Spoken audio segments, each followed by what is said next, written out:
কৃষ্ণ কৃষ্ণ হরি ও রাম ওম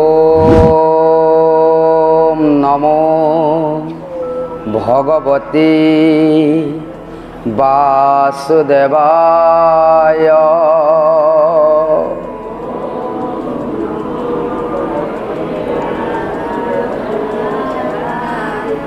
ওম নমো ভগবতে বাসুদেবায়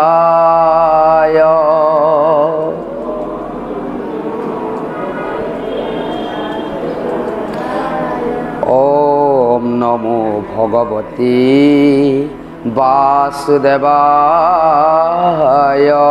নমো নমঃ।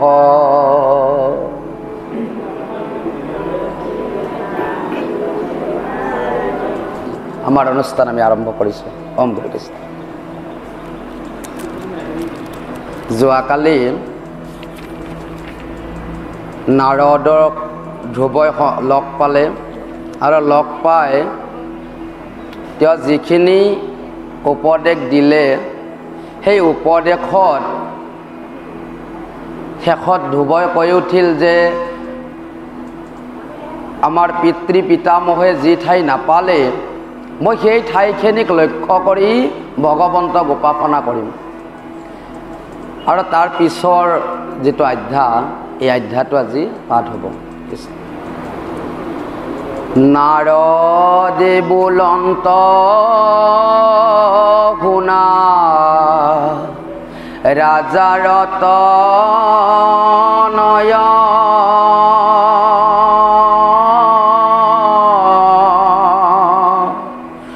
পূৰ্বই উপদেশ যেন দিল তোমায় তাত পৰে শ্ৰেয় উপদেশ নাহি আন অময় তত কহ বাপু শুন সাৱধান। নাৰদে কৈছে যে হে বাপু ধ্ৰুৱ, পূৰ্বতে তোমাক যিখিনি উপদেশ দিলোঁ এইখিনিয়ে ভাল উপদেশ আছিল। ইয়াতকৈ আৰু ওপৰৰ উপদেশ আৰু বেলেগ নাই। হে বাপু তেতিয়াহ'লে কওঁ শুনাছোঁ তুমি অতি সাৱধানেৰে, এনেকৈ নাৰদে ক'বলৈ লৈছে। ধৰ্ম অৰ্থ কাম মুখ্য আন সিদ্ধি যত অসবে সিদ্ধি হয় যাৰ চৰণ সেৱাত অকপতে ভজাগে ন মাধৱৰ পাই শুনাতে বে কহু বাপ ভজন উপাই। এইকেইটা হ'ল চতুৰ্বৰ্গ সাধন। ধৰ্ম অৰ্থ কাম মোক্ষ। এই সিদ্ধি হে বপা ধ্ৰুৱ যাৰ চৰণ অকপতে ভজনা কৰিলে এই সিদ্ধি লাভ কৰিব পাৰি তেওঁৱে হ'ল মাধৱ। মা মানে লক্ষ্মী, ধৱ মানে স্বামী। তেওঁ লক্ষ্মীৰ স্বামী ভগৱন্তই। আৰু তেওঁকনো কেনেধৰণে ভজা হয়, ইয়াত এটা শব্দ দিছে, এইটো দ্বিতীয় শব্দ। এক নম্বৰ শব্দটো কি? শৰণ। দ্বিতীয়টো হ'ল ভজন। ইয়াত ভজা শব্দটোৱে দিছে, শৰণ নহয়। শৰণটো ল'লেই ধ্ৰুৱই নাৰদৰ তাত শৰণ ল'লেই। শৰণ মানে হ'ল আশ্ৰয়। আৰু শৰণৰ পাছৰ বস্তুটো কি? ভজন। তাক এটা কাহিনীৰে বুজাই দিছোঁ শৰণ আৰু ভজনটো আপোনালোকক বুজি পোৱাকৈ। আমি যেনিবা আত্যন্তিক ৰ'দ লাগিছে, ৰ'দত যেতিয়া থাকিলেও থাকি কোনোবা এজনক সুধিলোঁ যে এই ৰ'দৰ পৰা কেনেধৰণেৰে মই ছায়া পাম, তেতিয়া সেই ব্যক্তিজনে ক'লে যে এই গাছডালৰ তলত যদি জিৰোৱা তেতিয়াহ'লে ছাঁ পাবা। তেওঁ শৰণ গুৰু, মানে তেওঁ আশ্ৰয় দিলে যে এই গাছডালত জিৰোৱা বুলি শিকাই দিলে। আৰু যেতিয়া গছডালৰ তলত যাই বহিলোঁ, বহিতো দেখিলোঁ গছডাল ফলৰ গছ। আৰু ফলৰ গছ বুলি জানি তেতিয়া মন গ'ল এই ফলটোনো কেনেকৈ পাৰিব পাৰি। যেতিয়া বুজি পালোঁ শৰণ লৈ যে নৰতনু এন্থৰে নাপায়, নৰতনু দেৱৰ দুৰ্লভ। এনেকৈ যেতিয়া বুজি পালোঁ, বুজি পাই কোনোবাক আৰু সুধিব লগা হ'ল যে এই গছডালৰ ফল কেনেকৈ পাৰিব পাৰিম। আৰু তেতিয়া আৰু এজন গুৰুৰ প্ৰয়োজন হ'ল, সেই গুৰুজন ভজন গুৰু। যেতিয়া বুজি পালোঁ যে নৰতনু লাভ কৰি আমিতো চতুৰ্বৰ্গ সাধন কৰিব পাৰোঁ, চতুৰ্বৰ্গটো ফল ধৰ্ম অৰ্থ কাম মোক্ষ। তেতিয়া গুৰুজনে প্ৰথমতে বাবকল আপোনালোকক চান্ধেনীৰে উঠি যোৱা সেই বিদ্যাটো শিকাই নিদিব, লগে লগে চান্ধেনীৰে নিদিব। প্ৰথমতে কি কৰিব, গুৰুজনাই শাক্তিৰে পঢ়াটো মানে শিকাই দিব। গতিকে এইডাল যি দিলে, এই যে পাৰি পাৰি কি হ'ব, তেতিয়াতো গল বেকা হৈ যাব নহয়। এনেকৈ খুবেই চাই থাকিব লাগে। নহয়তো যদি শাক্তিৰে যদি বস্তু পাৰিব আমি নাজানো, তেতিয়াহ'লে কি হ'ব, মাথাত পৰিব আহি সেই ফলটো।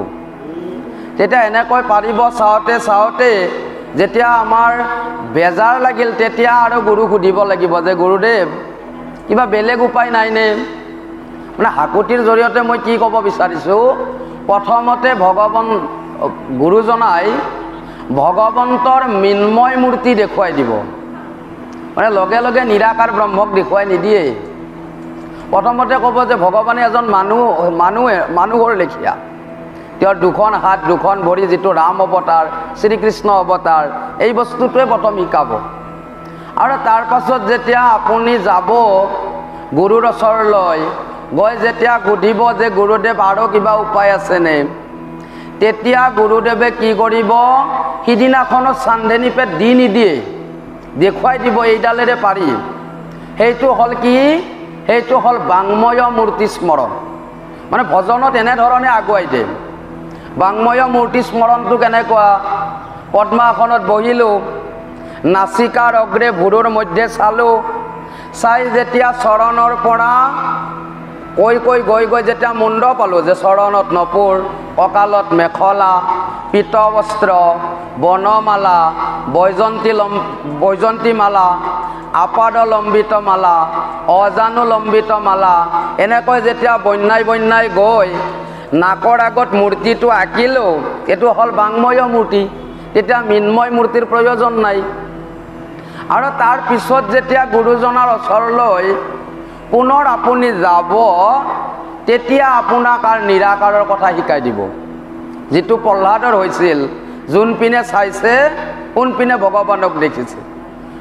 এই যিটো গুৰুৰ ওচৰলৈ গৈ ভগৱানক ভজাৰ নিয়ম শিকো, এইটো ভজন লোৱা বুলি কয়। আপোনাক যদি সোধো যে বাপ আপুনি ভজন ল'লেনে, আমাৰ বেছিভাগৰে কি উত্তৰ হয় যে বাপ মই 1980 চনতে লৈ থৈছোঁ। এই যিটো লৈ থৈ দিয়ে সেইকাৰণে অকল মানে লৈ থৈ দিয়ে, তাক পালন নকৰে। যিটো এনেকৈ কয় নহয়, লৈ থৈ দিছোঁ। গতিকে সেইটো বাপকল লৈ থৈ দিয়া নহয়, তাক লৈ কি কৰিব লাগিব, পালন কৰিব লাগিব। আৰু পালন কৰিলেহে আমি ভগৱন্তক লাভ কৰিব পাৰিম।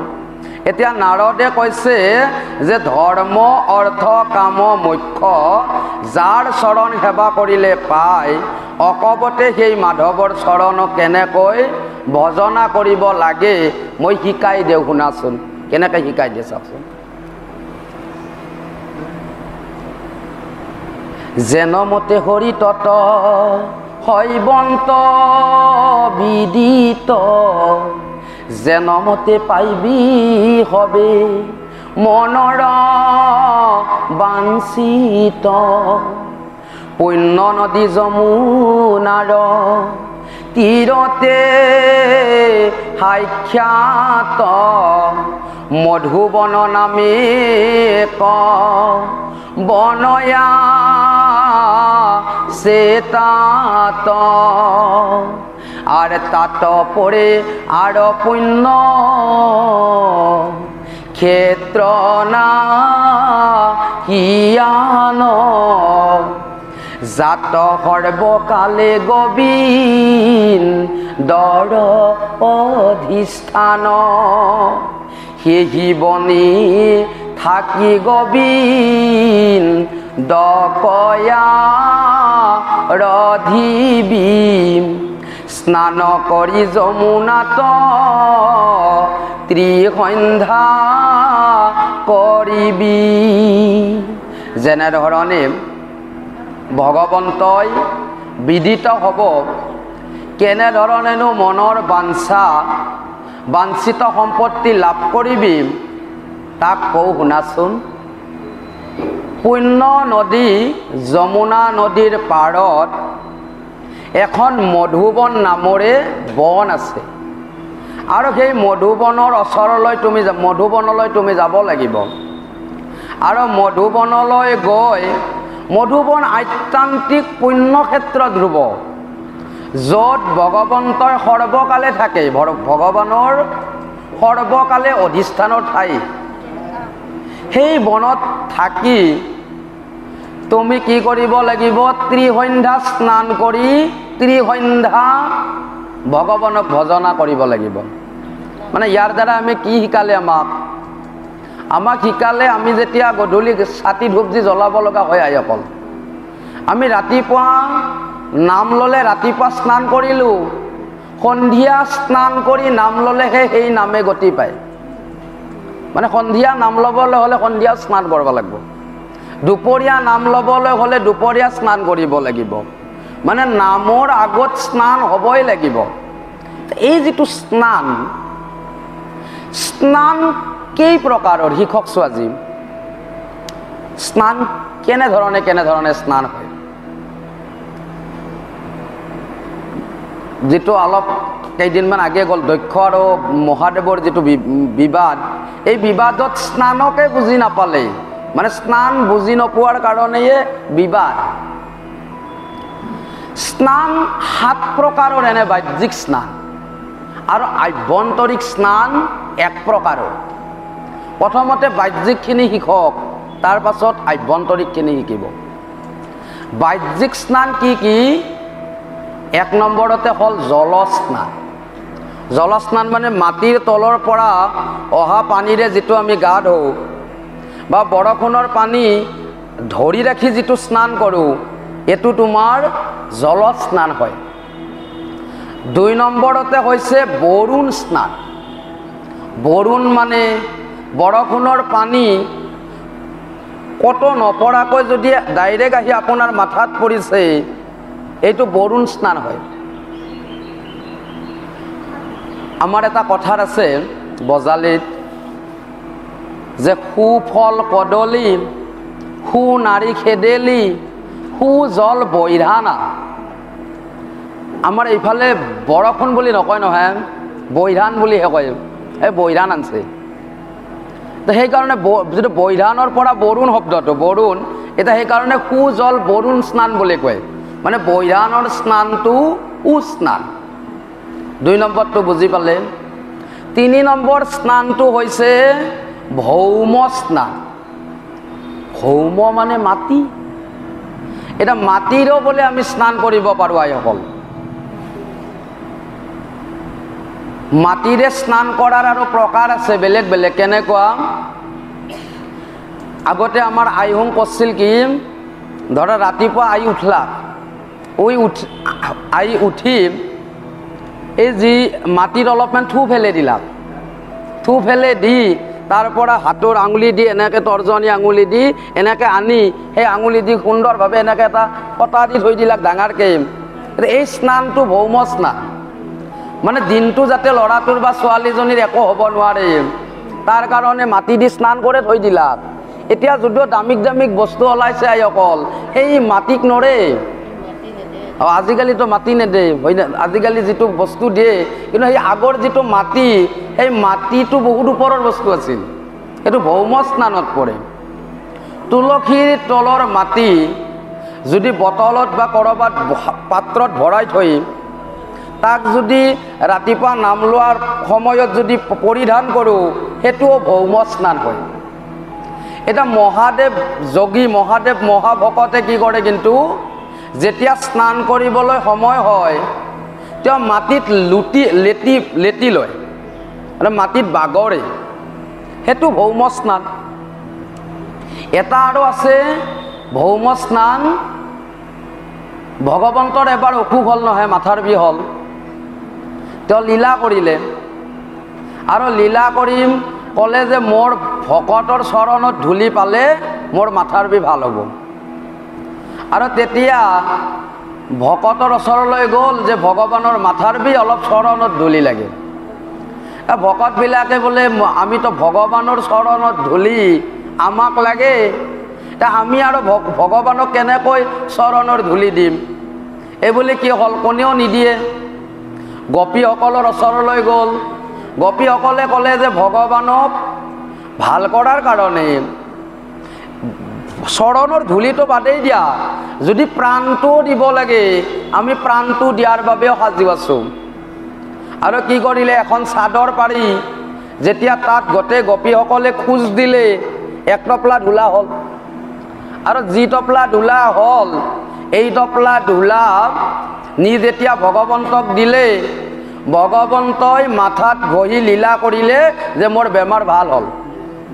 আৰু সেই মাটিখিনি য'ত থৈ দিলে, সেই মাটিখিনিৰ বৰণ গেৰুৱা বৰণৰ হ'ল। আৰু এতিয়া যে আইসকলে এই যি মাটিৰ নিচিনা চন্দনৰ যি ফটা পিন্ধে দি, এইটো চন্দন নহয়, এইটো গোপী চন্দন। চন্দন এবিধ গাছ, সেই গাছৰ ঠানি যদি কিস্তিত ঘঁহি তাৰ পৰা যদি ফটা লৈছে, সেইটো চন্দনৰ ফটা হ'ব। আৰু এই যিটো মাটি, যিটো ভগৱন্তৰ ভকত গোপীৰ চৰণৰ ধূলিৰ যিটো মাটি, এই মাটিৰে যিটো কপালত পিন্ধি লোৱা হয়, এইটোও ভৌম স্নানতে পৰে। আজি যি ভৱানীপুৰ গোপালতাৰ সত্ৰত ইমান দিনে ভাগৱত চলি আছে, কোনোবাই যদি এই ভকতসকলৰ যদি ইয়াত পৰি থকা যি চৰণৰ ধূলি, এৰে যদি ধূলা যদি আইসকল কোনোবা পাপীৰ গাঁৱত পৰে, সেই পাপী নাচি নাচি বৈকুণ্ঠক যায়। ইয়াৰ যদি ধূলি অলপমান গংগাত যাই পৰে, গংগাই ৰখি থাকে সেই ধূলাৰ কাৰণে। ভকতৰ যদি ধূলি অলপমান মোৰ তাতে পৰে, এই ধূলিৰ ইমান মাহাত্ম্য আছে। আৰু এই যিটো স্নান, সেই স্নানটোৰ নাম ভৌম স্নান। এটা আৰু স্নান আছে ভস্ম স্নান, এইটো ভালকৈ শিকিব অলপ, মানে বাকী কেইবিধত কৰি এইটো মনত ৰাখিব। ভস্ম স্নানটো, ভস্ম স্নানটো সাংসাৰিকে বছৰত এবাৰ কৰিব লাগে। আৰু যোগীয়ে, শ্মশান যোগীয়ে দৈনিক এবাৰ কৰিব লাগে, দিনে এবাৰকৈ কৰিব লাগে। বাপসকলে কৰে না এইটো। ভস্ম মানে কি, যিটো ভস্ম মানে এনে ছাই, ভস্ম শব্দটোৰ অৰ্থ। কিন্তু এই ভস্ম শব্দটোৱে সেই বুজোৱা নাই। কি বুজাইছে, জীৱশ্ৰেষ্ঠ মানুহ পুৰিলে তাৰ পৰা যিটো ছাই লয়, সেই ছাইটোৰ কথা বুজাইছে। চিতা ভস্ম, এই চিতা ভস্মৰে আইসকলে ধুৱে না বছৰত এবাৰ, তাতে যাবাই ভয় লাগে নহয়, আৰু কথাৰো ধুম নহয় নেকি। ভস্ম স্নানটো আমি তেনেকুৱা বুদ্ধিৰ দ্বাৰাই কৰোঁ। কেনেকৈ কৰোঁ শুনাচোন। এই যে পুহ আৰু মাঘৰ দমাহীৰ দিনাখন, এইটো মনত ৰাখক আৰু পাছৰ নতুন প্ৰজন্মক আপোনালোকে শিকাওক, কাৰণ পাহৰণিৰ গৰ্ভত এইবিলাক কথা হেৰাই গৈছে। এইবিলাক লোকৱৰ্তী শাস্ত্ৰ, কত লিখা নাই, নিলিখা কাৰণে এই কথাবিলাক হেৰাই গৈছে। এই যিটো পুহ আৰু মাঘৰ দমাহীৰ দিনাখন আমি যি ভেলা ঘৰ বনাওঁ, ধুনি ৰখোঁ যি, এই ধুনি আৰু ভেলাঘৰটো আচলতে কি, ভীষ্মৰ, তোমাৰ ভীষ্মৰ সেইখন হ'ল তোমাৰ এই সীতা, ভীষ্মৰ সীতা। ভীষ্মই সশৰীৰে বৈকুণ্ঠ প্ৰয়াণ কৰিছিল। তেতিয়াতো পঞ্চপাণ্ডৱে শৰীৰটো জ্বলাবলৈ নাপালে। তেতিয়া শৰীৰটো জ্বলাবলৈ নাপালে যেতিয়া প্ৰেত কাৰ্যটো কৰিব নোৱাৰে, এতিয়া ভীষ্মই পঞ্চপাণ্ডৱে কি কৰিলে, 28ডাল খৰি জাপি ভীষ্মই থাকা বুলি এটা ভাৱ কৰি 7 পাক ঘূৰি সেই চিতাত জুই জ্বলাই দিলে। জ্বলাই দি তেওঁলোকে কি কৰিলে, তাৰপিছত প্ৰেত কাৰ্য কৰিলে, দাহা সুধি সপন দি এইবিলাক কৰিলে। এই পাছৰ প্ৰজন্মই, আমাৰ আটা পিতা, আমাৰ পূৰ্বপুৰুষসকলে এই কাহিনী যেতিয়া মহাভাৰতত পঢ়িবলৈ পালে, মানুহৰ মুখত শুনিলে, তেতিয়া কি কৰিলে যে আমিওতো বছৰত এবাৰ ভস্ম স্নান কৰিব লাগে। ভস্ম স্নান কৰিবলৈতো আমি ভয় কৰোঁ, তেতিয়াহ'লে আমিও দুটা এটা কাম কৰিব পাৰোঁ। এই ভীষ্মৰ বৈকুণ্ঠ প্ৰয়াণৰ দিনটোত আমিওতো তেনেকৈ চিতা সাজি তাৰে পিছদিনাখন আমি কি কৰিম, তাৰে ছাইটো ফটা পিন্ধিলে এই স্নান কৰাই হ'ল, গাত ঘঁহিলোঁ মানে স্নান কৰা হ'ল। আৰু এই বুলি কি কৰিলে, বুদ্ধিয়ক মানুহে আমি চিতা ভস্ম স্নান কৰাৰ বাবে আমি তেনেকৈ মাঘৰ আৰু পুহৰ দমাহীৰ দিনাখন আমি তেনেকৈ চিতা সাজা হ'লোঁ। আৰু চিতা সাজি ধুনি ৰখি পিছদিনাখন তাৰে ছাইটো দি আমি ফটা পিন্ধোঁ। মনত ৰাখিব। আৰু আপোনালোকৰ নাতি নৎকাৰক এই কথাটো শিকাব, যিসকলে নাজানিছিলা, আৰু জনাবিলাকেতো জানে আপোনালোকে, আৰু নজনাসকলে যিসকলে জানিলে আজি এইটো শিকাব বা নতুন প্ৰজন্মক। গতিকে সেই স্নানটোৰ নাম হ'ল ভস্ম স্নান। আৰু এটা আৰু স্নান আছে মন্ত্ৰ স্নান। ব্ৰাহ্মণজনে আপোনাক কৈছে যে ফুল এটা দনাটোত দি দিয়া পানীখিনি। ব্ৰাহ্মণজনে কৈ আছে মা গংগেশ যমুনা চৈব সৰস্বতী নৰ্মদা কাবেৰী সিন্ধু জলস্মিন সান্নিধিং কুৰু। আপোনাক কৈছে যে ফুলটো লৈ গাক লগি পানীখিনি ছিটে দিয়া। ওম অপবিত্ৰ পবিত্ৰ বান ভূয় পুণ্ডৰী কাক্ষং সবাজ্য আভ্যন্তৰং সুচি। এই যিটো মন্ত্ৰ দি আপোনাক কি কৰিলে, গাটো ধুৱাই দিলে। এই স্নানটোৰ নাম মন্ত্ৰ স্নান। এটা আৰু স্নান আছে আগ্নেয় স্নান। আগ্নেয় স্নানটো কেনেকুৱা, জুই দি গা ধোৱা। এতিয়া নাই তেনেকুৱা জুই দি গা ধুব পৰা কলিৰ যুগত, না আগৰ যুগবিলাকত পাৰিছিল। কোনে কোনে ধুইছিল, প্ৰহ্লাদে ধুইছিল। প্ৰহ্লাদেতো তোমাৰ জুই জ্বলাই দিছিল, কিন্তু প্ৰহ্লাদৰ গাতটো জুই লগা নাছিল। যেনে ৰামৰ ভাৰ্যা সীতাই যেতিয়া 7 পাক আদা কৰিব দিলে নহয়, অগ্নি পৰীক্ষা কৰিলে, সেই অগ্নি পৰীক্ষা কৰোঁতে তেওঁৰ গাত জুই লগা নাছিল, তেওঁ জুই দি স্নান কৰিব পাৰিছিল। এই যিটো স্নান, এই স্নানটোৰ নাম আগ্নেয় স্নান। এটা আৰু স্নান আছে বায়ব্য স্নান, বায়ু দি গা ধোৱা। মানে আমি এইটো যোগীবিলাকে গা ধোৱে, এইটো নাৰধন কৰে দি প্ৰাণায়াম কৰে, সেইটোও স্নান। এই স্নানটোৰ নাম বায়ব্য স্নান। এই কেইবিধ স্নান, জল স্নান, বৰুণ স্নান, মন্ত্ৰ স্নান, ভৌম স্নান, ভস্ম স্নান, আগ্নেয় স্নান, বায়ব্য স্নান। এই 7বিধ স্নান হ'ল বাহ্যিক স্নান। আৰু আভ্যন্তৰিক স্নানটো কি, মন স্নান। বসুদেৱে যি কৰিছিল। আৰু মন স্নানৰ সূত্ৰটো কি, মন স্নানৰ সূত্ৰটো হ'ল মহাশুদ্ধ চিত্ত কাম ক্ৰোধ বিবৰ্জিত ভূত দায়া যাহাৰ সবাতে শুদ্ধ চিত্ত। এইটো হ'ল মন স্নানৰ সূত্ৰ।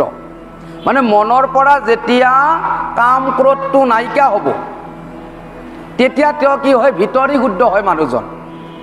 যেনে আমাৰ ভাগৱত পাঠকৰ কোনো দিনে খং উঠিব নালাগিব।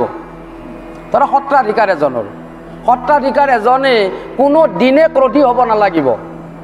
তেওঁক যিমানে যোনে যি নকওক কিয়, এনেতো সৰু কথাত হ'ব নোৱাৰে ক্ৰোধী।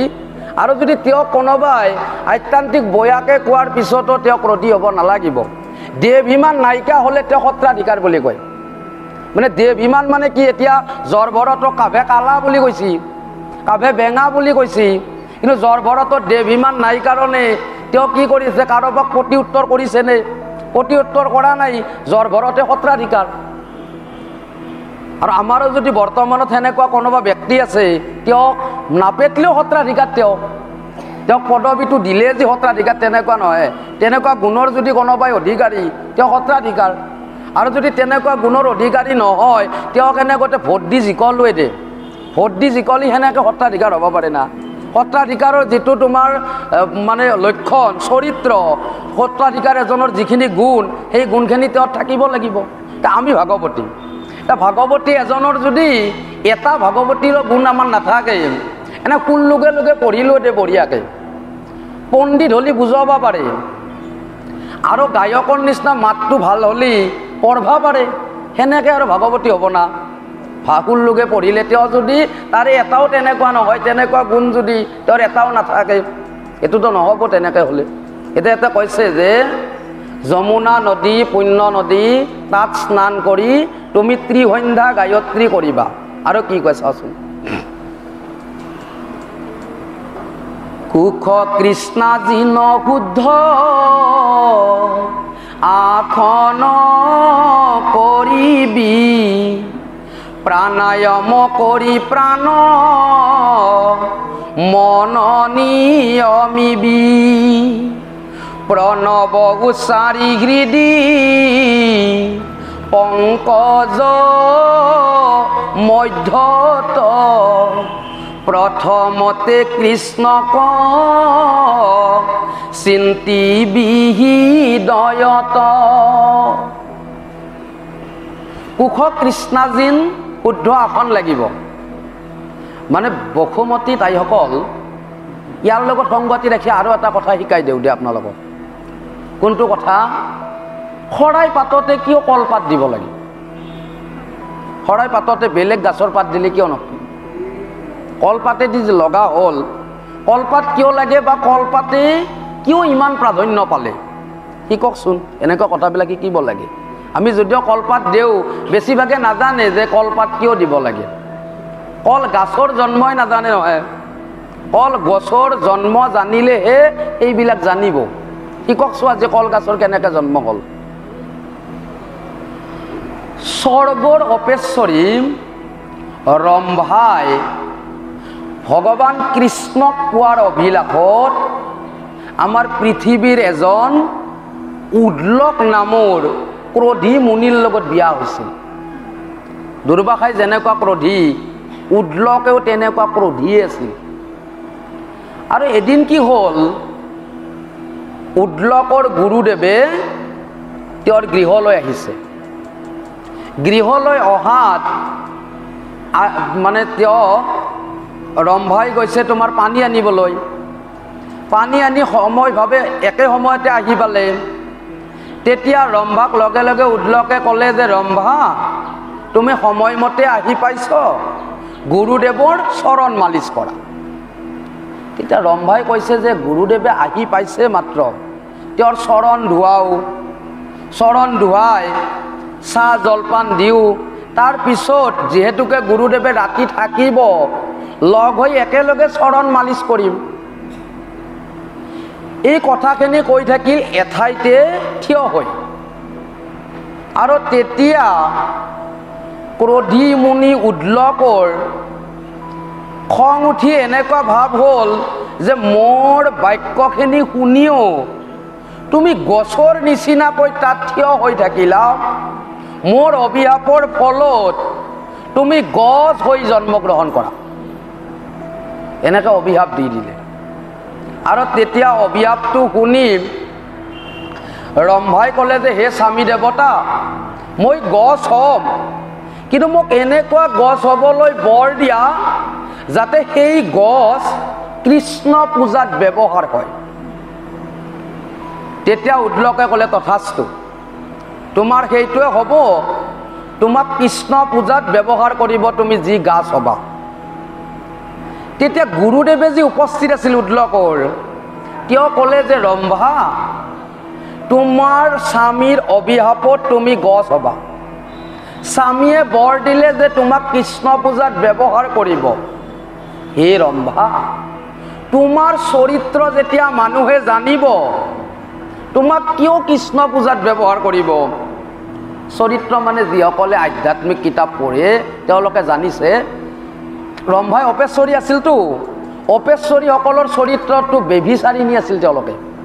মানে আজি যদি এওঁৰ লগত বিয়া হয়, কালি তেওঁৰ লগত বিয়া হ'ব পৰা তেওঁলোকৰ অধিকাৰ আছিল। সেইটো মানে যাৰ লগত হ'লেও তেওঁলোকে বিয়া হ'ব পাৰে।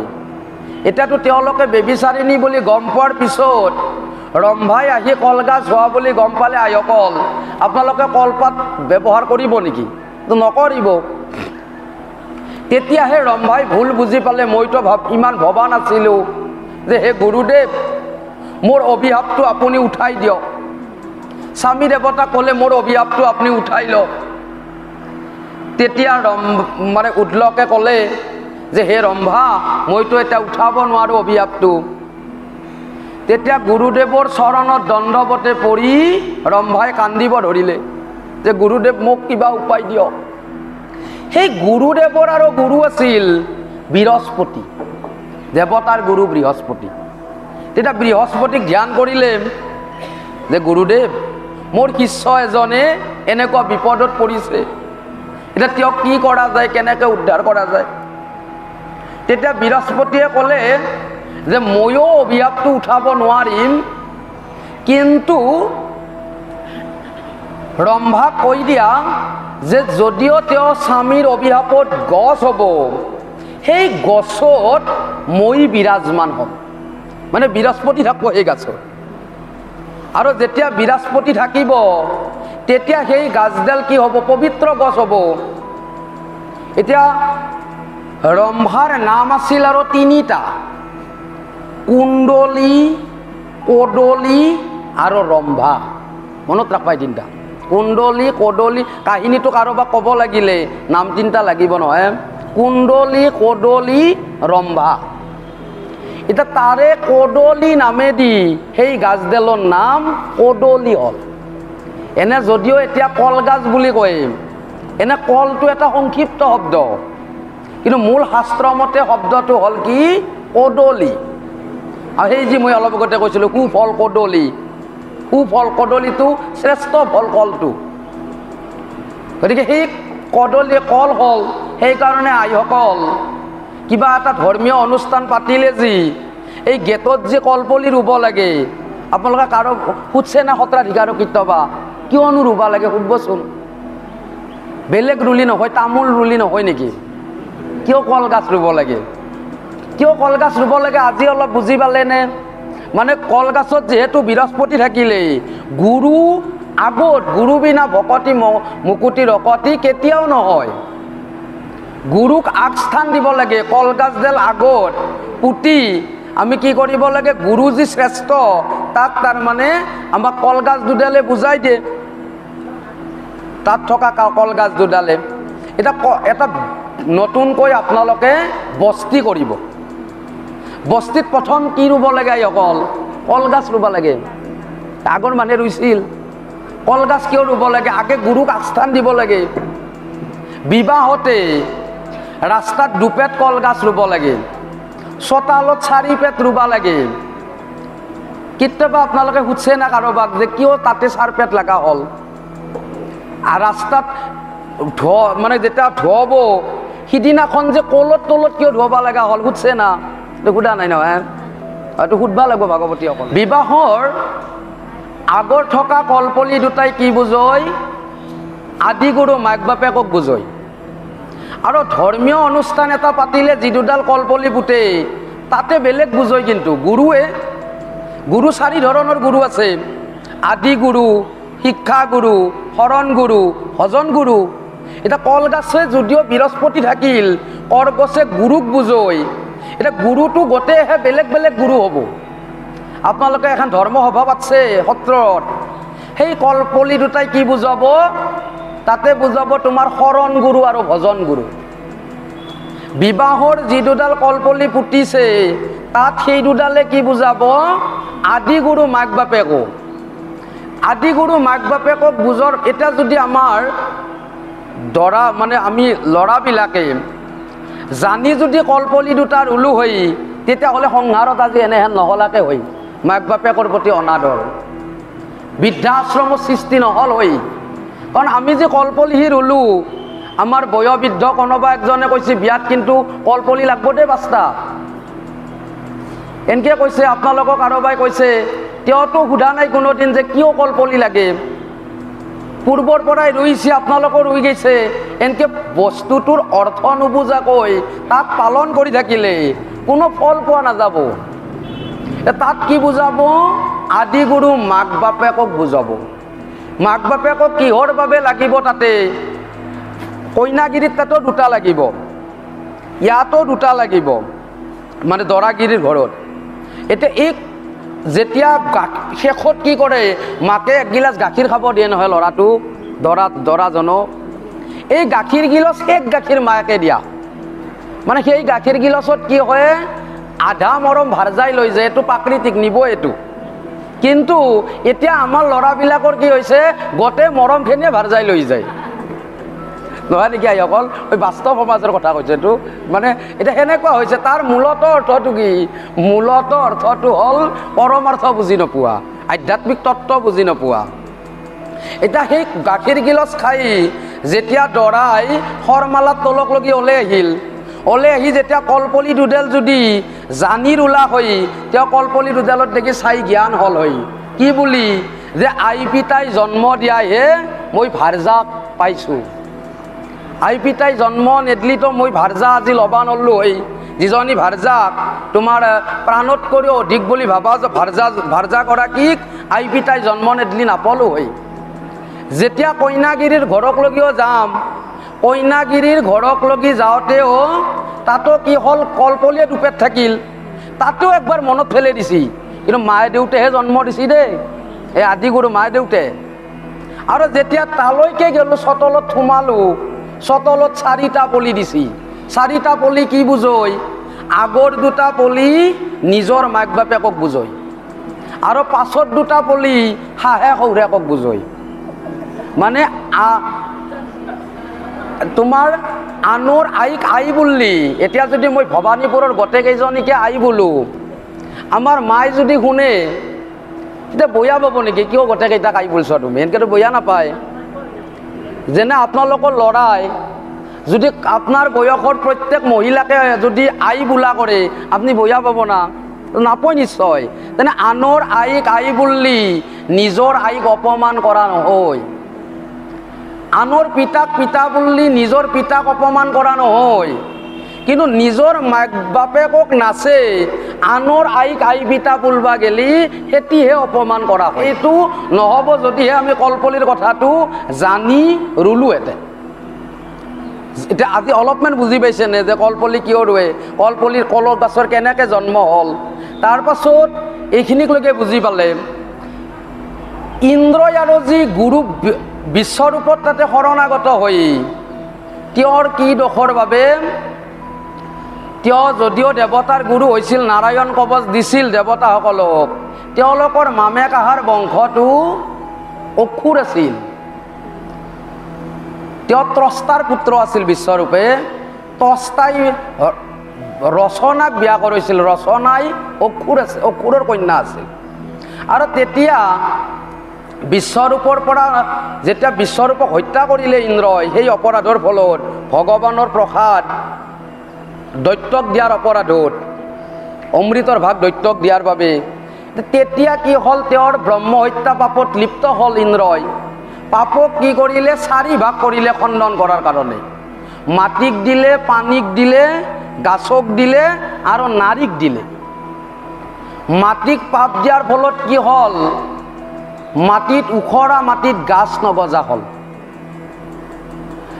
গছক পাপৰ ফলত কি হ'ল? নিৰ্যাস হ'ব লগা হ'ল, ব্যৱস্ত্ৰ হৈ যায় যে গাছবিলাক, গোটেই পাতবিলাক সৰি যায়, সেই পাপৰ ফলত হ'ল। পানীত পাপ থকাৰ বাবে কি হ'ল? পানীত বুৰবুৰণি হ'ল। এই যে বুৰবুৰণি হয়, সেইকাৰণে আমি পানী কাটি খাব লাগে। আমি কোনদিনা অকল কাটো এইটোও শিকিব লগা কথা, বহুতে নাজানে। বিবাহৰ দিনা একলে কাটো নহয়।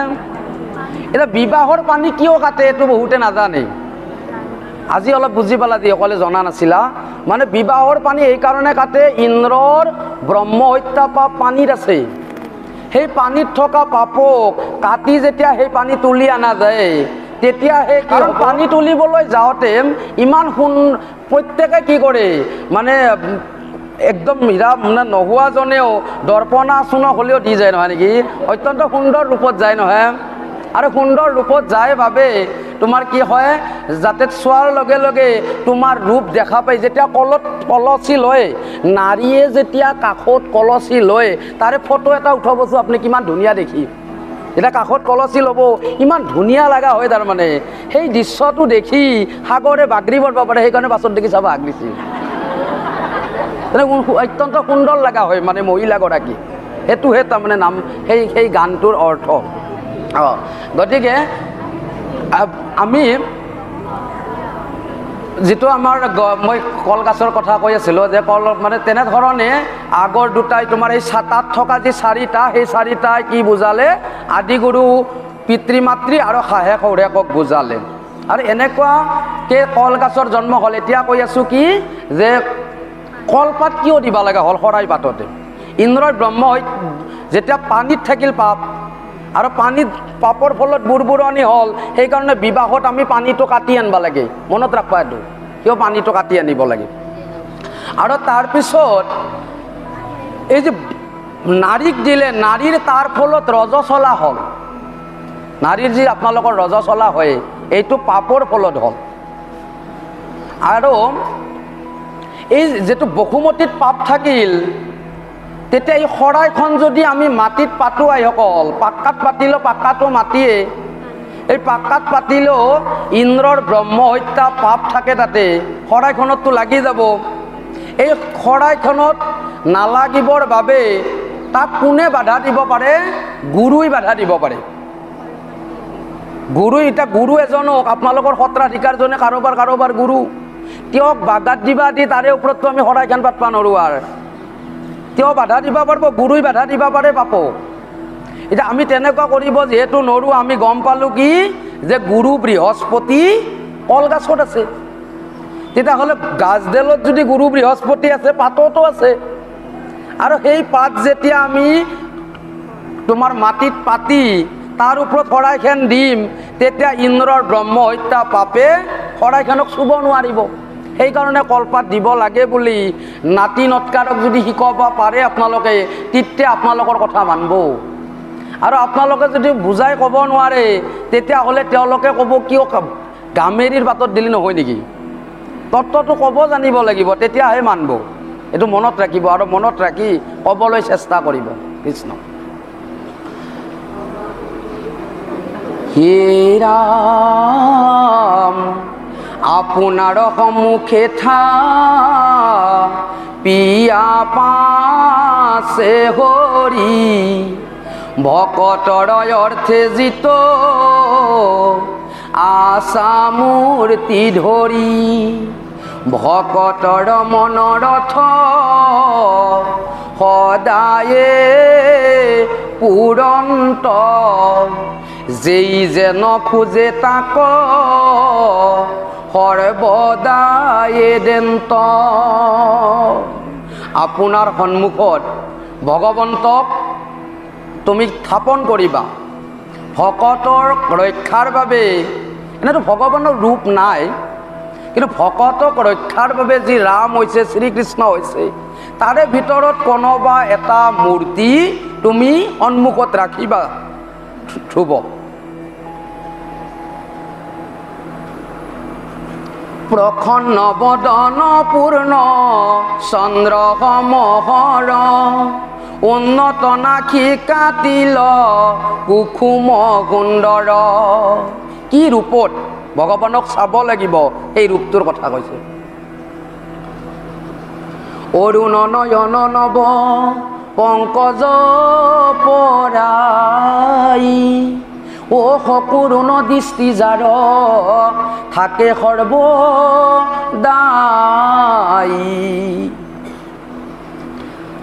আৰ ত্ৰিবলী ললিত ভ্ৰুব যুগমন হৰ, ও ললাটে অৰুণময় তিলক সুন্দৰ কপালে কুতিল নীল অয়লকা ৰঞ্জিত ও মনোহৰ হাস্যে যেন বৰিষে অমৃত ভগৱানৰ ৰূপৰ বৰ্ণনা দিছে এইটো আগেও বহুত কিবা ব্যাখ্যা হৈছে ৰূপৰ বৰ্ণনা আৰু অৰুণয় ধৰ বিম্ব ফলনুহি হৰি ও দখন নিবিৰ যেন নবকুণ্ড কৰি সুন্দৰ দুই কৰ্ণ তলে মকৰ কুণ্ডল অমূল্য ৰতন মণি কিৰীটি উজ্জ্বল সুন্দৰ ৰচিত কম্বু কণ্ঠ মনোহৰ ও প্ৰকাশে কস্তভ যেন সূৰ্য প্ৰভাতৰ সিংহ বন্ধ কতি বৈহু বহলব ক্ষস্থল হিষ্ট পুষ্ট তুষ্ট দেখি নিতম্ব বহল নবনীল মেঘ শ্যাম শৰীৰ কান্তি আপাদলম্বিত গলে জলে বৈ জয়ন্তী ভগৱানৰ 6 পাত মালা অকল আপাদলম্বিত মালা অজানুলম্বিত মালা বনমালা আপাদলম্বিত অজানুলম্বিত বনমালা বৈজন্তী মালা গুণমালা আৰু নামৰ মালা এই 6 পেট মালা মানে এতিয়া আজি ভগৱানৰ আমি গুণ গাই আছো তেওঁ মালা কৰি পিন্ধি আছে সেইকাৰণে আধা আধা পঢ়িব নাপায় মালাডাল আধা হয় কাৰোবাৰ যদি আপোনালোকক সোধে কিয় আধাতে থবা নৰি আধ্যাটো ভগৱানে যেহেতু নামৰ মালা পিন্ধি আছে এইটো গুণৰ মালা মোৰ কত ভুল হৈছে গুণৰ মালা আমি যে তেওঁৰ গুণ গাই আছো তেওঁ গুণৰ মালা কৰি পিন্ধি আছে এটা গুণৰ মালা কৰি পিন্ধি থকাত মালাডাল আধৰুৱা হৈ যায় আধাটো আধ্যা হৈ যোৱাৰ লগে লগে এটা যেহেতু আধ্যা গুৰুজনাসকলে আধ্যা কৰি দিছে যেহেতু সেইকাৰণে পূৰ্ণ আধ্যাটোৰ প্ৰয়োজন হয় আৰু যে আমি ভকতসকলে নাম লৈ থাকো আমি যিমানে তেওঁৰ নাম লওঁ তেওঁ সিমানে মালা পিন্ধে সেই মালাডালৰ নাম নামৰ মালা সেই দুপাত হ'ল দেখা নাপোৱা মালা আৰু এই বাকী কেইবিধ হ'ল দেখা পোৱা মালা এই 4 বিধ ই ৰাম সুবলিত 4 বাহু যেন কৰি কৰ শংখ চক্ৰ গদা পদ্ম 4 অস্ত্ৰ ধৰ বক্ষস্থল দাহিনে শ্ৰীবৎসল মপান্তি বাম বক্ষস্থলে লক্ষ্মী দেৱী প্ৰকাশন্তি 4খন হাতত 4 বিধ অস্ত্ৰ বক্ষস্থলত শ্ৰীবৎস পান্তি বুকৰ লোম হীৰাম চৰণে নিৰেখি সদা থাকা জগ মাতা জলে গজমতী হাৰ অগলে গল পাতা আৰ কাৰি কৰ কৰি কৰ হুত সমান হুথাম 2 উৰু নিজ জন মনোৰথম পূৰ্ণ কল্পতৰু কতিত মেখলা ৰতনে খচিত তৰিত জড়িত দিব্য পাত ভূনিপিত পাতৰ কাপোৰ পিন্ধে কতিত মেখলা মানে হ'ল এই যিটো টঙালি এইটো মেখেলা নহয় মেখলা এ ৰাম পদ যুগ হভে নব কমল কগঞ্জি ৰত্নময় সুন্দৰ নপুৰে আছে ৰঞ্জি নখ চন্দ্ৰ ছয় চাৰু দেখিয়াৰ কত পদতল চিহ্ন ছয় দেখি প্ৰত্যেকত এই মূৰ্তি মনে কৰিবি সাক্ষাৎ সৰ্বাংগ চিন্তিয়া মন ৰাখিবি হাস্যত। এইবিলাক ভাগৱতী গুৰু সত্ৰাধিকাৰৰ এনেকুৱা মূৰ্তি। এতিয়া আমিবিলাকে যিহেতুকে কৃষ্ণ মূৰ্তি অহৰ্নিশে দেখা নোপোৱাৰ কাৰণে আমাৰ কি নহয় মুখত মৃদু হাঁহি নাথাকে। এতিয়া কিবিলাকৰ মৃদু হাঁহি মুখত থাকে যিবিলাকে কৃষ্ণ মূৰ্তি অবিশ্ৰাম দেখি থাকে। ভগৱানৰ মূৰ্তিটো দেখি জহেতে সহে আনন্দ, সেইকাৰণে ক্ৰোধ কৰিব পাহৰি যায়, মানে খং কৰিব পাহৰি যায় কৃষ্ণ মূৰ্তি দৰ্শন কৰি।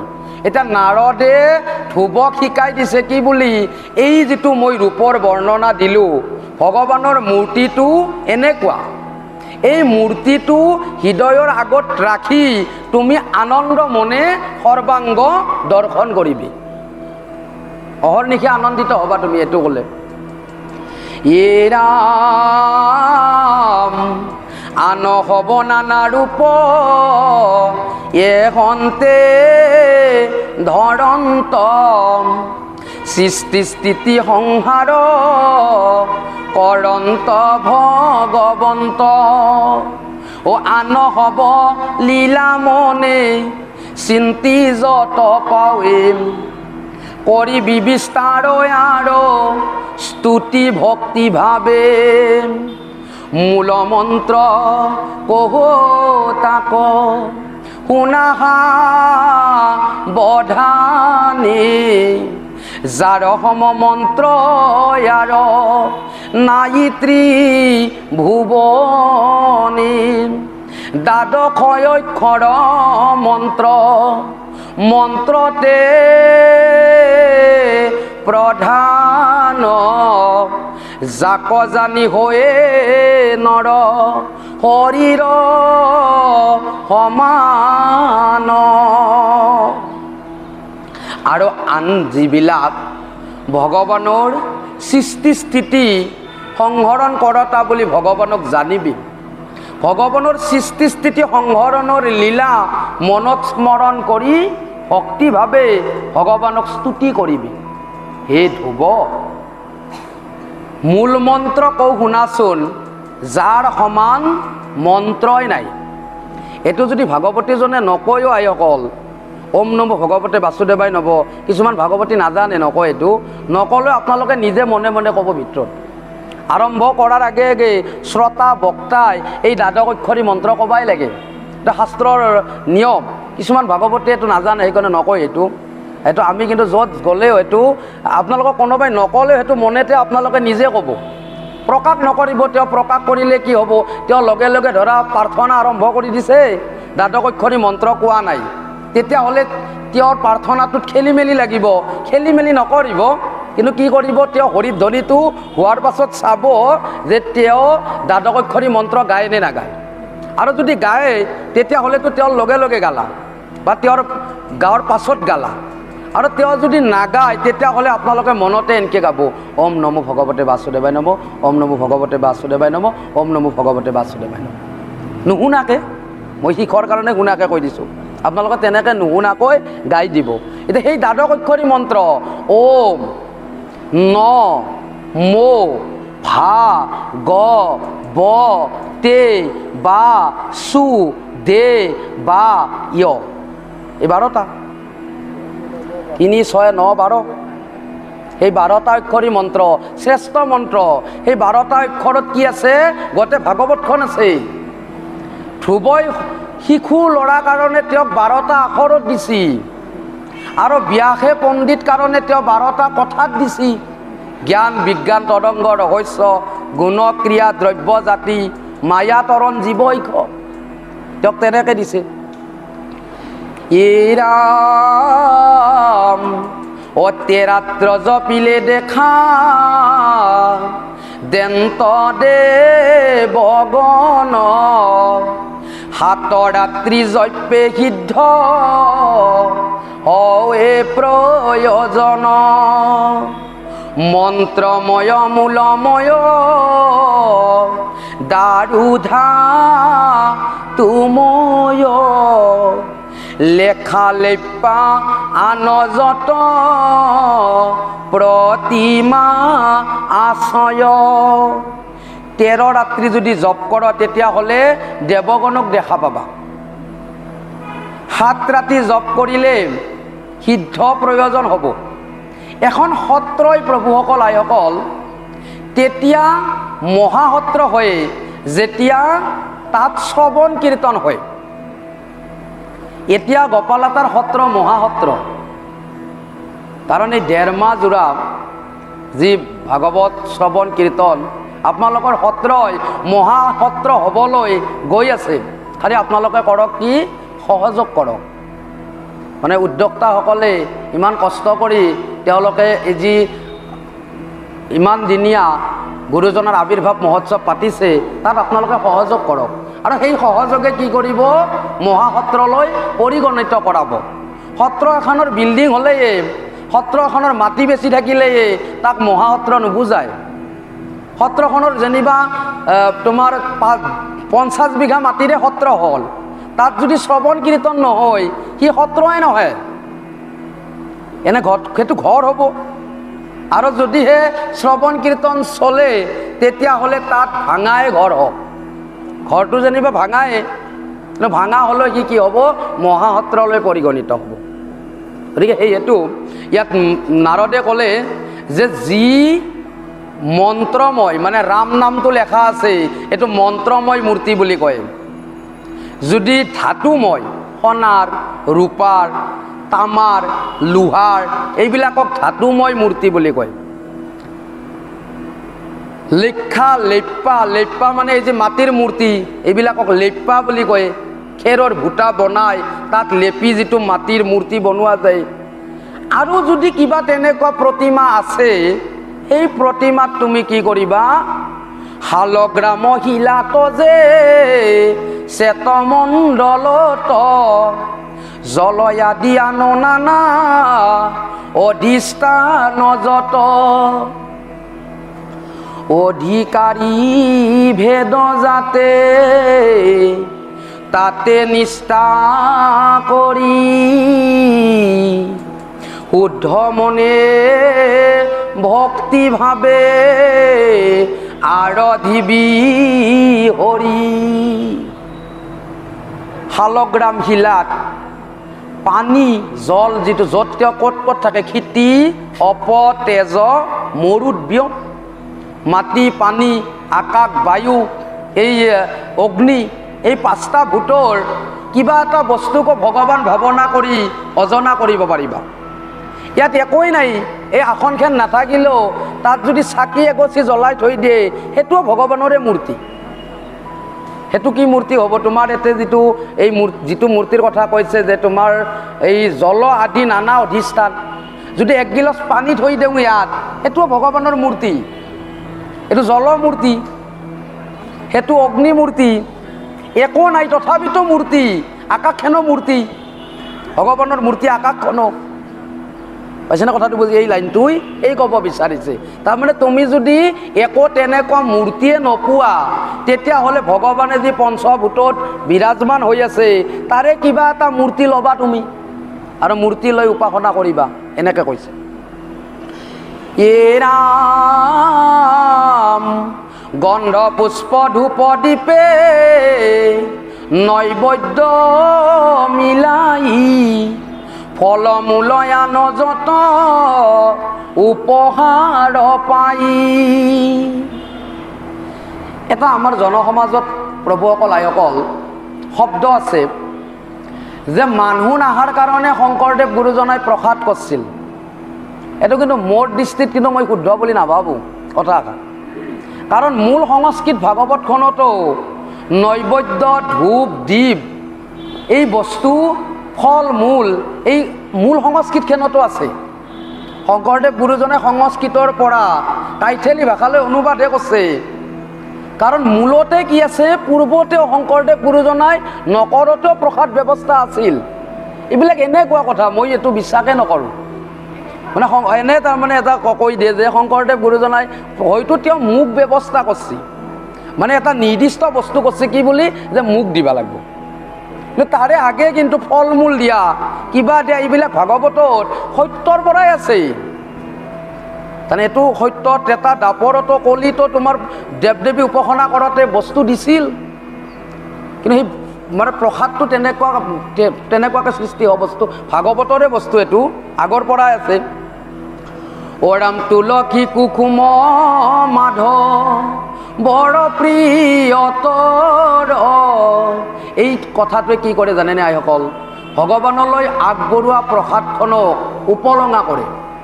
সেই একো বস্তুৱে নহয়, মানুহ নাহাই শংকৰদেৱে কৰছি, এনেকৈ যে কিছুমানে কথা কয়, মোৰ দৃষ্টিত কিন্তু এইটো শুদ্ধ কথা নহয়, মই এইটোৱে ক'ব বিচাৰিছোঁ। তেনে এইটো কথাই কি কৰে, পাতি থোৱা শৰাইখনক অপমান কৰে।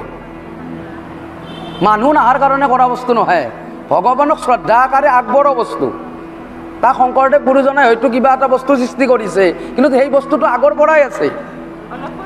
পৰিৱৰ্তন কৰিছে তো, কিন্তু বস্তুটো আগৰ পৰাই শাস্ত্ৰতে লিখা কথা এইবিলাক। আৰু এইটো নাৰদে ধূপক শিকাই আছে যে ধূপ দীপ গন্ধ পুষ্প নৈবদ্য ফল মূল যি পোৱা তাত কি কৰিবা, তুলসী মঞ্জুৰি দিবা। ভগৱানৰ তুলসী মঞ্জুৰি প্ৰিয়, তুলসীৰ কুসুম মঞ্জুৰি মানে কি জানে না, এই যে গুটি গুটি যে হয়, তুলসীৰ যিটো গুটি হয় এইটো কুসুম বা মঞ্জুৰি বুলি কয়।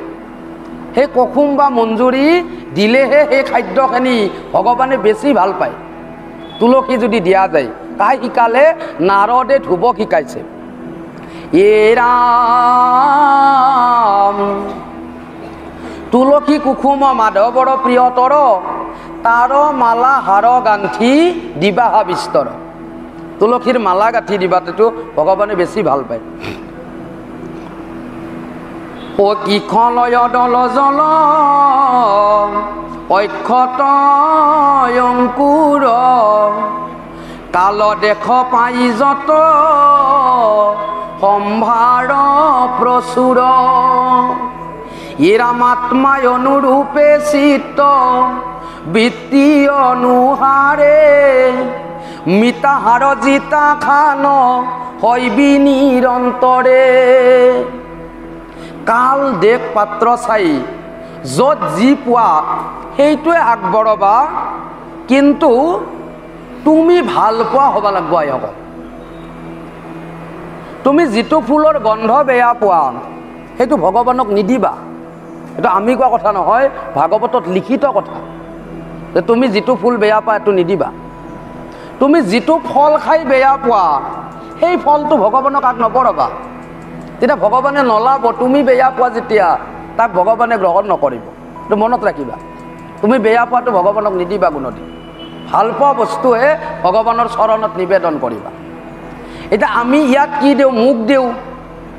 আপোনালোকে ক'ত গ'ল, এই উত্তৰে ধৰা কৰবা এখন ৰাজ্যত কেইদিনমান থাকিব লগা হ'ল, তাত এখন শৰাই যেতিয়া দিব লগা হ'ল, যেতিয়া তুমি বুট কিনি আনিবা, আনি তুমি ভগৱানক আগবাঢ়াবা, তাতেতো পশ্চিমত দেখি বুটটো ঘোঁৰাত দানা, ঘোঁৰাক খৈ আপোনাৰ সেই প্ৰসাদখন তেতিয়া খাব নাহিব। আনে তাক গ্ৰহণ কৰিবলৈ নাহিব। এতিয়া সেইকাৰণে কৈছে যে তুমি দেশ কাল পাত্ৰ চাই য'ত যিটো চলে সেই বস্তুটো ব্যৱহাৰ কৰবা, য'ত যিটো চলে। এৰা তাৰপাছত কৈছে যে আত্মা অনুৰূপে চিত্ত বৃত্তি অনুসাৰে মিতাহাৰ হ'ব দিছে। তুমি জিতাসন হ'বা, মানে সমস্ত ইন্দ্ৰিয়ক জয় কৰি যেতিয়া আসনত বিৰাজমান হয় সেইটো জিতাসন বুলি কয়। মানে ইন্দ্ৰিয়ক জয় কৰাৰ পাছত বহা যিখন আসন সেইখন জিতাসন। ওৰামে কি ভাবে আহাৰধি সাধিবি প্ৰয়োজন, হৈবন্ত সাক্ষাৎ দেৱ দেৱ নাৰায়ণ। এই যিটো অল্পহাৰী বুলি হ'বলৈ শিকালে আমাক, এইটো আধ্যাত্মিকৰো এইটো মন্ত্ৰ আৰু বিদ্যালয়ৰ ছাত্ৰ ছাত্ৰীসকলৰো সেই একে মন্ত্ৰ এইটোৱে কোনটো মন্ত্ৰ সংস্কৃতত আছে কাকশ্ৰেষ্ঠা বক ধ্যানং অল্পহাৰী গৃহ ত্যাগী কাকশ্ৰেষ্ঠা মানে কি কাউৰীৰ নিচিনা শ্ৰেষ্ঠাবাদী হ'ব চেষ্টা কাউৰীয়ে কেনেকুৱা এটা আপোনালোকে কাহিনী শুনছে না এটা যে কাউৰী তাৰমানে পানীৰ পিয়া লাগে তেওঁ উৰি উৰি আহে কলহটোততো অলপমান পানী দেখা পায় কি কৰে শিলটো তাতে শিল দি তেতিয়া মানে কিমান কষ্ট কৰে চাচোন ইমান কষ্ট কৰি কি কৰে তাৰ পাছত পানী খাইহে যায় এতিয়া আমি কিন্তু তেনেকুৱা কষ্ট নকৰোঁ অলপমান কষ্ট হোৱাৰ লগে লগে আমি তাক এৰি দিওঁ আৰু তাৰ যেতিয়া অন্য এটালৈ যাওঁ তাতে সেই একে কষ্ট হয় আৰু এটা কাউৰীৰ নিচিনা চেষ্টা হ'ব লাগিব ভগৱানক পাবলৈ হ'লে মানে পাবই লাগিব কিয় নাপাম মই এনেকুৱা ধৰণে চেষ্টা হ'ব লাগিব বক ধ্যানং মানে কি বক মানে বগলী কাক মানে কাউৰী বক মানে বগলী যদিও আমি এটা কথাত আছে অধিক মাছত বগলী কণা সেইটো মানুহৰ ক্ষেত্ৰতহে মিলে বগলীৰ ক্ষেত্ৰত নিমিলে আমি মানে যদি অধিক টকা পইচা দেখা পাওঁ অধিক বস্তু দেখা পাওঁ এইবিধ ল'ম না সেইবিধ ল'ম এইটো আমি অন্ধ হৈ পৰোঁ বগলী নহয় যদিও আমি বদনামটো বগলীক দিছোঁ বগলীৰ ধ্যানটো এনেকুৱা ধ্যান আপোনালোকে লগা হ'লে লক্ষ্য কৰিব বগলী যদি মাছ চাই আছে সেইটো মাছে চাই থাকিব একলে যদিও তাতে অজস্ৰ মাছ আছে তেওঁ ধ্যানটো হেনে নহয় একেবাৰে একদম এনেকৈ চাই থাকিব আৰু চাইছে যেতিয়া সুযোগ পাব তেতিয়া লগে লগে থাপ মাৰি সেইটো মাছে ধৰিব সেইকাৰণে বক ধ্যানং বুলি কয় মানে বগলীৰ নিচিনা ধ্যানী হ'ব লাগে আমি যিটো ধ্যান কৰিছোঁ সেইটো এৰি নিদিওঁ আৰু তাৰ পাছত তোমাৰ মানে এক ধ্যান হ'ব লাগে বক ধ্যানৰ দ্বাৰা এক ধ্যানক বুজালে একলে কৃষ্ণ ধ্যান হ'লে কৃষ্ণ ধ্যানে হ'ব লাগে সেইটো বুজাইছে তাৰ পাছত তোমাৰ অল্পহাৰী মানে খাদ্যৰ ক্ষেত্ৰত কি হ'বলৈ দিছে গোলমলতা খাব লাগিব আৰু অল্পহাৰী হ'ব লাগিব মানে অধিক ভোজন কৰিব নালাগে আৰু কোনোদিন নোখোৱাকৈ থাকিব নালাগে মানে অধিক যদি আমি বেছিকৈ খাই দিওঁ সেইটো শৰীৰে ল'ব নোৱাৰে আপুনি অলপ অলপকৈ খাওক দিনটোত লগা হ'লে 3 বাৰ ভাত খাওক অল্পহাৰী হ'ব দিছে শাস্ত্ৰই আমাক তাৰ পাছত কৈছে গৃহ ত্যাগী যিসকলে গৃহ ত্যাগী নহয় তেওঁলোকে যে 1 মাহ 25 দিনা যি ভাগৱত তাত সেইসকলে আহিবই নোৱাৰিলে আৰু আপোনালোকে গৃহ ত্যাগী হোৱাৰ কাৰণে প্ৰায় দৈনিক আহিব পাৰিছে গৃহ ত্যাগী হোৱাৰ কাৰণে আৰু যিবিলাকে গৃহ ত্যাগী হোৱা নাই তেওঁলোকে এই যি ইমান দিনে আইসকল বাপসকলে ভাগৱত শুনি যিমান সম্পত্তি আপোনালোকে গঢ়িলে এইটো সংখ্যাৰে ক'ব পাৰিবা নাই মানে ইমান কৰোৰ আপোনালোকে টকা দিছি এনেকৈ কোৰেদি ক'ব পাৰিবা নাই ইমান ভকতি আপোনালোকৰ হৈছে তাৰ ইমান মানে ধন এই ধনটো কি মৰাতে কি হ'ব লগৰ হাৰথি পাপ পুণ্য মাত্ৰ মৰিলে লগতে যায় লগৰ হাৰথি এই পাপ পুণ্যই এখনি যি আপোনালোকে ইমান দিনে ভাগৱত শুনিলে এইটো পুণ্য আৰু যি গ্ৰাম্য কথা ক'লে সেই হ'ল পাপ গ্ৰাম্য কথা পাপৰ ভাণ্ডাৰ গতিকে এই যিটো পুণ্য উপাৰ্জন কৰিলে এই পুণ্যৰ তোমাৰ লেখা জোখা নাই এই পুণ্যক মানে সংখ্যাৰে ৰিজাব আমি নোৱাৰিম কৃষ্ণ ৰাম নাৰদে ধ্ৰুৱক হবে উপদেশ দিল ধ্ৰুৱ নাৰদক প্ৰদক্ষিণে প্ৰণামিল ৰিখিত বিদায়ী মধুবনে চলি গইলা বৰখচতি পুৰিক নাৰদাহী ভৈলা কালি যিসকলে উপস্থিত আছিল তেওঁলোকে কালিৰ অধ্যায়টোত পাইছে যেতিয়া ধ্ৰুৱই নাৰদক দেখিলে জানু শিৰ নত সেৱা কৰিছে হয় না যিসকলে আছিল আপোনালোকে মানে জানু হিৰ নত আঁঠু গাড়ী সেয়া কৰিছিল কালিৰ অধ্যায়টোত কৈছিল না আজিৰ অধ্যায়টোত বেলেগ ক'লে যেতিয়া তেওঁ জ্ঞান পালে যেনে উদ্ধৱে জ্ঞান নোপোৱালৈকে তেওঁ জানু হিৰ নত সেৱা কৰি আছিল যেতিয়া জ্ঞান পালে তেতিয়া প্ৰদক্ষিণ কৰিছে ধ্ৰুৱয়ো যেতিয়া জ্ঞান পালে প্ৰদক্ষিণ কৰিছে ইয়াৰ অৰ্থটো কি তাত্ত্বিক অৰ্থত অন্তৰ্নিহিত অৰ্থটো কি বুজকচোন সেৱাৰ ভিতৰত শ্ৰেষ্ঠ সেৱা অকল প্ৰদক্ষিণটোৱে প্ৰদক্ষিণটো বিধি সেৱা বিধি আৰু বিধিমতে যেতিয়া আমি চলিব নোৱাৰা হওঁ তেতিয়া বিধান উলিয়াই ল'ব লগা হয় যেনে বাপসকলে যদি মোক সোধে যে বাপ মই এটা ব্ৰত কৰিব বিচাৰিছিলোঁ ব্ৰতত কি খাব পাৰি এনেকৈ সুধিলে মই যদি বিধিমতে ক'ব লাগে পানী খালে ব্ৰত ভংগ হয়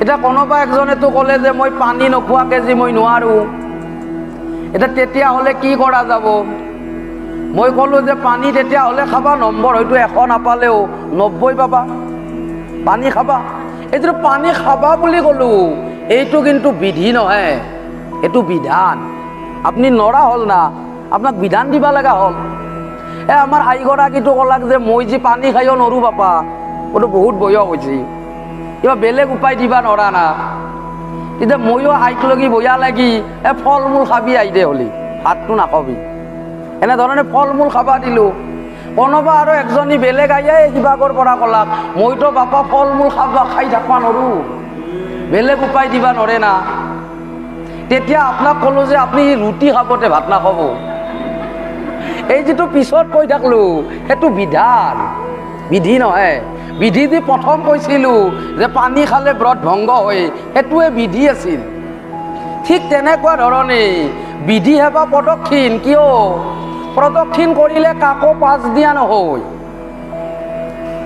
এই যিটো আমি গোসাঁই ঘৰৰ চাৰিওপাকে ঘূৰিম কীৰ্তন ঘৰৰ সেইটো কাকোৱে পাছ দিয়া নহয় আৰু যদি আমি জানু হিৰ নত কৰোঁ পূব মুৱাকে সেৱা কৰিলে জগন্নাথক ভৰি দিয়া হয়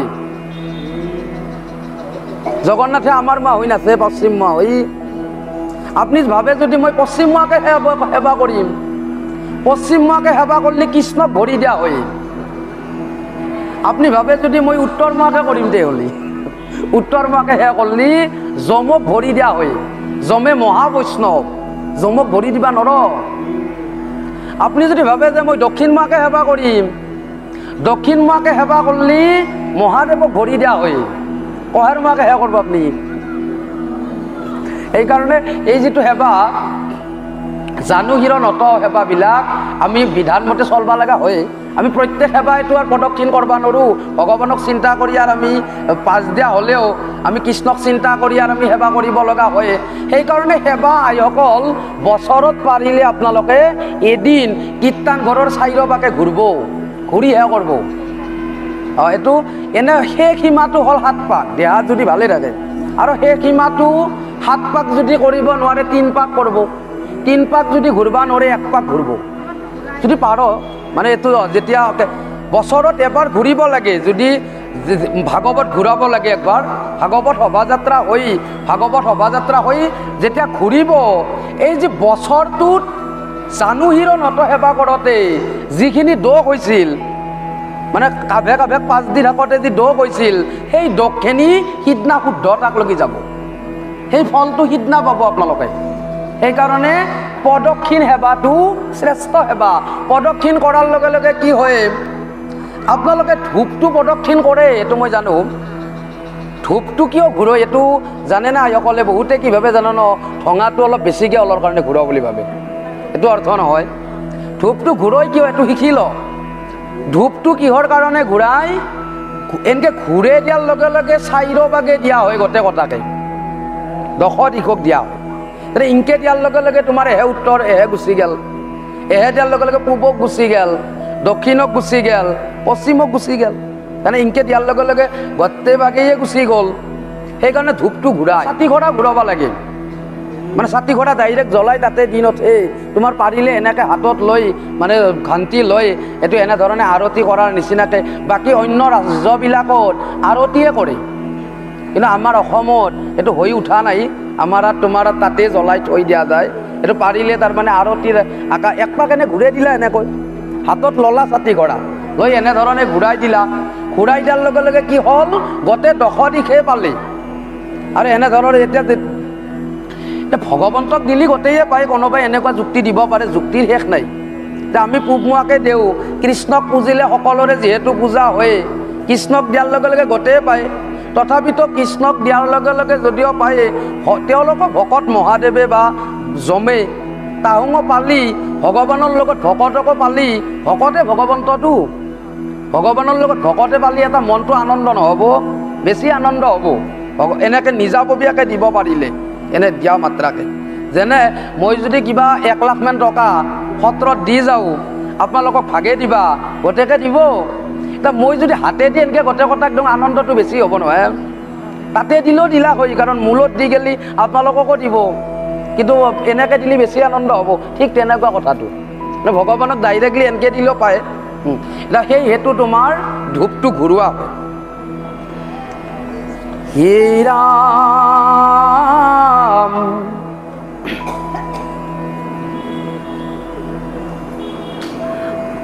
আসন্ত উত্তান পাদ ৰাজা দুখ মনে, উপাখি আসন্ত যত পাত্ৰ মন্ত্ৰীগণে, বিপিনসি বজাই গুণ বৰ্ণাই শেষ, ভৈলা দেব ঋষিৰাজ সভাত প্ৰৱেশ। তাৰপিছত নাৰদে ধ্ৰুৱক বুজাই বৰ্ষশ্ৰুতিপুৰলৈ গৈছে, ধ্ৰুৱৰ নিজা গাঁৱলৈ। আৰু তাত গৈ দেখে যে উত্তানপাদৰ ৰাজাই দুখ মনেৰে আসনত বহি আছে, আৰু পাত্ৰ মন্ত্ৰীসকলে তোমাৰ তেওঁক ঔপাখি আছে। আৰু বিপিনচি বজাই গুণ বৰ্ণাই বৰ্ণাই দেৱঋষি নাৰদে তাত গৈ উপস্থিত হৈছে। নাৰদক দেখি ৰাজাই উঠিতা বক্ষণি, হাদৰি বহাইলাই আনি বিচিত্ৰ আসনি, পাদ্য অৰ্ঘ আচমনি মধুপৰ কদান, যথচিতে ঋষিক কৰিলা বহুমান, প্ৰণামী উত্তান পাদ ৰাজা মহাক্ষয়, অধমুখে মনৰ দুখে ৰহিলা তথায়, এৰাম যদ্যপি জানন্ত ঋষি, অ সকলে বৃত্তান্ত, তথাপি উত্তান পাদ ৰাজাত পুচন্ত। নাৰদক দেখি উত্তানপাদৰ ৰজাই সাদৰ সম্ভাষণ জনাই বিচিত্ৰ আসনত বহিবলৈ দিলে, চৰণ ধোৱালে, অৰ্ঘা দিলে, মধুপৰ্ক দিলে, যথচিতে ঋষিক মান কৰিলে নাৰদক। আৰু উত্তানপাদই প্ৰণাম জনাই, যদিও এনেকৈ অধমুখ হৈ তলমুৱা হৈ উত্তানপাদৰ ৰজাই এনেকৈ তলমুৱা হৈ থাকিল, প্ৰণাম জনাই। তেতিয়া যদিও নাৰদ মুনি সকলৰ কথা জানে, জানিও কি কৰিলে, উত্তানপাদৰ ৰাজাক সুধিলে। কি বুলি সুধে চাওচোন। অ কি কাৰণে নৃপতি মলিন দেখ মুখ, অ কিবা হেতু ৰাজা তৰ মনতয় সুখ, আৰ খাত দীপা পৃথিবীৰ অভৈলি অধিকাৰী, ও যত দেবগণ মানে তৰ আজ্ঞাকাৰী।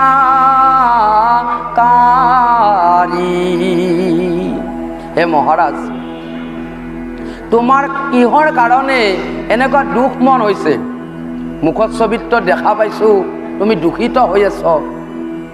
তুমিতো গোটেই সপ্তদ্বীপা পৃথিৱীৰ ৰজা। এই সপ্তদ্বীপা পৃথিৱীৰ ৰজা হৈ সমস্ত দেৱগণে তোমাৰ আজ্ঞাধাৰী। তুমি বৰষুণ আনিবলৈ দিলে ইন্দ্ৰই বৰষুণ দিব। কিহ হেতু তুমি এনেকুৱা দুখ মন হৈছে তোমাৰ? এনেকৈ নাৰদে উত্তানপাদ ৰজাক সুধিলে। অধৰ্মই অৰ্থ কামই আনো মনৰ ৰথ যত, কণবা অসাধ্য আছে অহস্বৰূপত।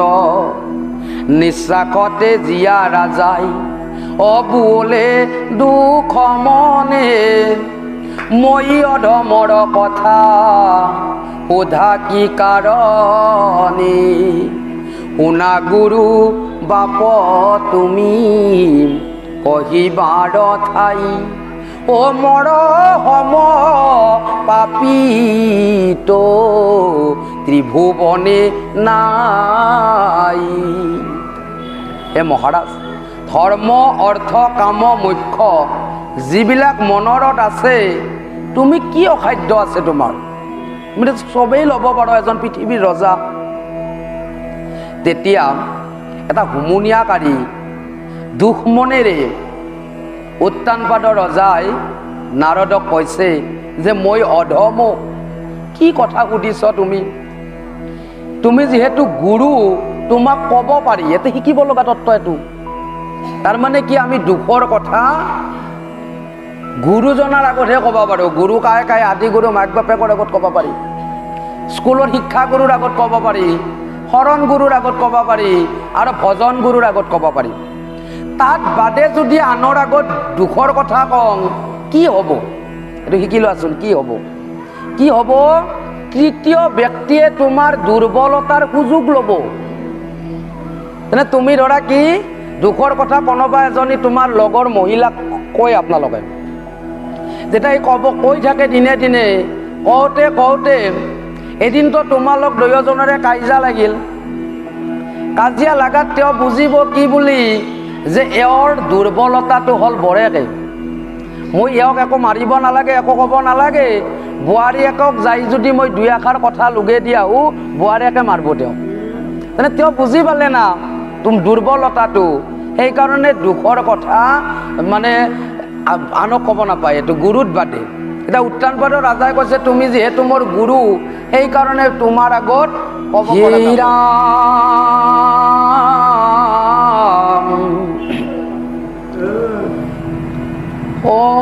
মই চক্ৰৱৰ্তী ৰাজা, হাত পৃথিৱীৰ কিৰাৰ বানৰ যেন বৈল সুৰু চিৰ। হয় আপুনি কোৱাটো, মই সপ্তদ্বীপা পৃথিৱীৰ ৰজা, কিন্তু মই এই সুৰুচিৰ খেলা দেশ বান্দাৰ হৈ পৰলো। আৰে তাইৰ বশ্য হুয়া শুনি টিক কৰি নিন্দা, ভাৰজা বুলি মনেও নকৰো অভিনন্দা। শুনিতীৰ পুত্ৰ ধ্ৰুৱ নামে সুকুমাৰ, একদিনা সমীপক আহিলাই আমাৰ। উৰুচিৰ পুত্ৰ আছে মোহৰ কলাত, তাক দেখি হিও মেলি লেক দুই হাত। উৰুচিক ভয়ে কলে নলৈল তুলি, মদ গৰ্বে হুৰুচি পাৰিলাই আৰু গালি। স্ত্ৰী অধীন হুয়া নচাহি ল পুত্ৰৰ মুখ, তেজিলা নিশাখ পুত্ৰই লভি মহাদুখ। মোৰ সুৰুচিৰ পুত্ৰ উত্তম কলাত দেখি ধ্ৰুৱয়ো এদিন আহি মোৰ কলাত উঠিবলৈ চাওঁতে সুৰুচে বহুত গালি পাৰিলে অহংকাৰত থাকি। আৰু স্ত্ৰীৰ অধীন হৈ মই পুত্ৰ ধ্ৰুৱৰ মুখলৈ চাই নিশ্বাস কাৰাত বাদে মই একোৱে ক'ব নোৱাৰিলোঁ। সুৰুচিৰ বশ্য হৈ আৰ ভোগে দুঃখে বিস্তৰ কান্দিলা দীৰ্ঘ স্বৰে অগুলি লবণ কচলি গইলা একে সৰে পঞ্চ বৎসৰৰ মৰ ওই অবাল কুমাৰ অগুনি লবণ কচলি গইলা একে সৰ স্ত্ৰীৰ অধীন হয় মই পুত্ৰৰ মুখলৈ চাব নোৱাৰিলো শোকে দুখে ধুবই বহুত কান্দিলে আৰু মই এতিয়া শুনিছো ধ্ৰুৱই বোলে অকলে অকলে বনলৈ গৈছে মোৰ 5 বছৰৰ অবাল কুমাৰ কিয়তো নাজানিব ক্ষুধায়ে তৃষ্ণায়ে গোৰ অৰদ্ৰ বৃষ্টি বাটে ও কিবা পৰি মৰে কৈতো বৃক্ষৰ মূলতে সিতো নাজানে আম ঠুনকা না জাম ঠুনকা না তেতলি গাছে ঠুনকা সেইটো নাজানিব গতিকে কি কৰিব তোমাৰ আমৰ তলতো বহিব জামৰ তলতো বহিব 5 বছৰীয়া ল'ৰা যিহেতুকে গতিকে কৈছে যে 5 বছৰৰ মোৰ অবাল কুমাৰ অকলে অকলে বনলৈ গৈছে কিবা গাছত ঠানি পৰিয়ে মৰে না কি পৰিয়ে মৰে ক'ত বা কি হয় একেশৰে শিশুক ও বনতলা পাই কিবা এক সিংহে বাঘে ঘঙে বেৰি খাই অকলহৰে পালে বাঘে খায় না ঘঙে খায় পুত্ৰ হকে শুনি তিয় তেজিব জীৱন আকেহে গুণন্তে মৰ দহে পঞ্চ প্ৰাণ আৰ কোন নিদাৰুণয়াৰ আছে মোৰ ফাৰজা পুত্ৰ দুহানো সাক্ষাতে ভইলো জম যে মোৰ সমান কোনিন এনেকুৱা নিদাৰুণ আছে পুত্ৰ ভাৰজাৰ জম মই নিজে হলো ও ৰাম আৰু কিছু বুলিবে ন আৰি মৌন ভইলা ও ৰাজা সম্বোধি ৰিখি বুলিবা কলৈলা আৰ ধ্ৰুৱ কলা গিয়া হক নকৰিবা মনি ও ধ্ৰুৱ কয়া পুনি ৰাখি বন্ত নাৰায়ণী তার প্রভাবক রাজা শুনিও কহার ও তিনিও লোকক ব্যাপী হইব যখতা এ রাম যা ও তিনি লোকক ব্যাপী ও হইব যখতার হরি রাম রাম রাম রাম ও রাম রাম রাম রাম কৃষ্ণ হরি রাম অপরাধ বিনাখন তজু নাম নারায়ণ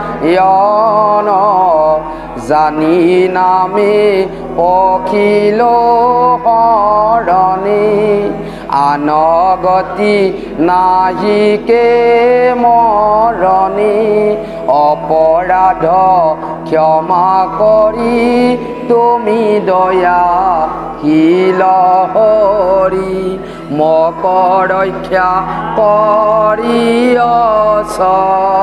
চৰণী ৰামক ৰক্ষা কৰি চৰণী